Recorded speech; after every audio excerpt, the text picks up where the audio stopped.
बिस्मिल्लाहिर्रहमानिर्रहीम। मस्जिद जो बयान ॼाणणु घुरिजे त मस्जिद अल्लाह ताला जो घर आहे जंहिंमें अदब सां दाख़िल थियणु घुरिजे ऐं उन में दुनियावी ॻाल्हियूं न कजनि। जीअं त हदीस पाक में आहे त मस्जिद में दुनियावी ॻाल्हियूं करणु सबबु अमल ईअं चट था थियनि जीअं जानवर गाह खाई ख़तमु कंदो आहे।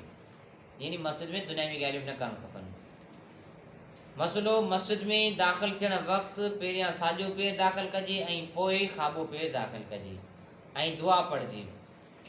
बिस्मिल्लाहि वस्सलामु अला रसूलिल्लाहि अल्लाह मुफ्तह ली अबवाब रहमतिक।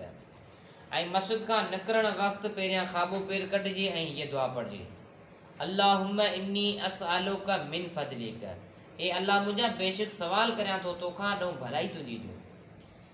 मसलो मस्जिद में खाइण पीअण ऐं सुम्हणु मुसाफ़िर खां सवाइ ॿियनि लाइ मकरूह आहे। यानी जेको माण्हू मुसाफ़िर आहे उहो खाई पी सघे थो ऐं रही सघे थो, सुम्ही सघे थो। मसलो ॾहे वारो मस्जिद में खाए या पीए ऐं सुम्हे त जाइज़ आहे, उन जे लाइ को बि मना न आहे। मसलो मस्जिद में सुतल खे तड़ पइजी वियो त तयम करे ॿाहिरि निकिरे। मसलो हेज़ निफ़ाज़ वारी औरत ऐं नापाक मस्जिद में दाख़िल न थियनि। मसलो मस्जिद में पिनणु हराम आहे ऐं पेनू खे ॾियणु मकरूह तहरीमी आहे। असांजे मुआशिरे में अॼुकल्ह माण्हू पेनू खे मस्जिद में ॾींदा आहिनि, पर मस्जिद में पिनणु बि हराम आहे ऐं उन पिनण वारे खे ॾियणु बि मकरूह आहे। मस्जिद में आङिरियुनि खां ठका ॾियणु मकरूह तहरीमी आहे। यानी हराम अमलात मस्जिद में आङिरियुनि खां जेके माण्हू ठका ॾियनि था, छो शैतान जी तस्बीह आहे जेके शैतान पंहिंजी तस्बीह कराए थो। मस्जिद में नुमाज़ लाइ हिकु जाइ मुक़ररु करणु मना आहे। यानी हिकु जाइ ते माण्हू नुमाज़ पढ़े त इहो मना आहे। जॻह चेंज करे फ़र्ज़ खां बाद में वरी ॿी जॻह ते पढ़े। सभिनी मस्जिदनि खां अफ़ज़ल मस्जिद हराम आहे, उन खां पोइ मस्जिद नबवी आहे, उन खां पोइ मस्जिद अक़सा, उन खां मस्जिद कुबा, पोइ मोले वारी मस्जिद, जे बाद जामे मस्जिद अफ़ज़ल आहे। इन मसइले जो दलील शामी जे अंदरि मौजूदु आहे।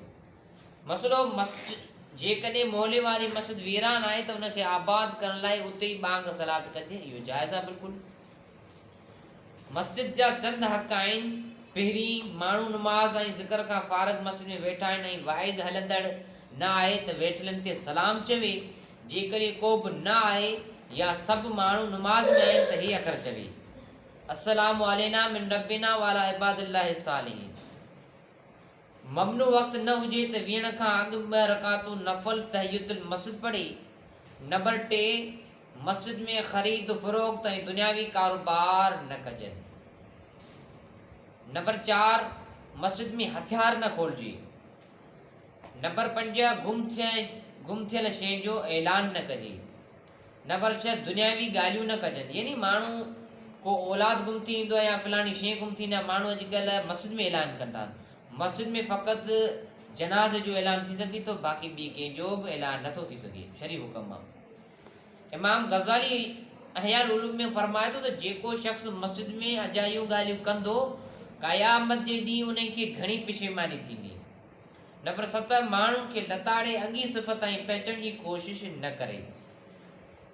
नंबर 8, नुमाज़ पढ़ण जे लाइ जाइ ते तकरार न कजे। यानी जाइ तां एतिराज़ न कजे, न ई तकरार कजे। नंबर 9, सिफ़ में सोड़ न कजे। अॼुकल्ह माण्हू हिकु ॿिन्ही खे ठूठियूं हणंदा आहिनि या सिफ़ में सोड़ कंदा आहिनि, त इहो मकरूह आहे, उन सां नुमाज़ मकरूह थींदी, ॿियनि खे तकलीफ़ अचंदी। नंबर 10, मस्जिद जी सफ़ाई कजे। यानी शरी हुकमात मस्जिद जी सफ़ाई कजे, उहो सवाबु मिलंदो। नंबर 11, नुमाज़ पढ़ंदड़ जे अॻियां न लंघे।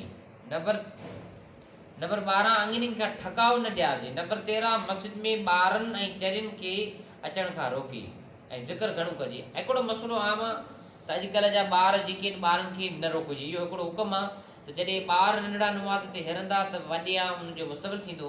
ऐं ॿारनि खे मस्जिद में धड़का ॾियणु या उन्हनि खे तकलीफ़ पहुचाइणु इहो बि ग़लति आहे, इहो अमल सही कोन्हे। ॿारनि खे मोहबत सां सम्झाइजे, प्यार सां सम्झे त सम्झी वेंदा। त अल्लाह पाक दुआ आहे असांखे दीनी मसइला सम्झणु ऐं उनजे मथां अमल करण जी तौफ़ीक़ अता फ़रमाए। वमा अलैना इल्लल बलाग।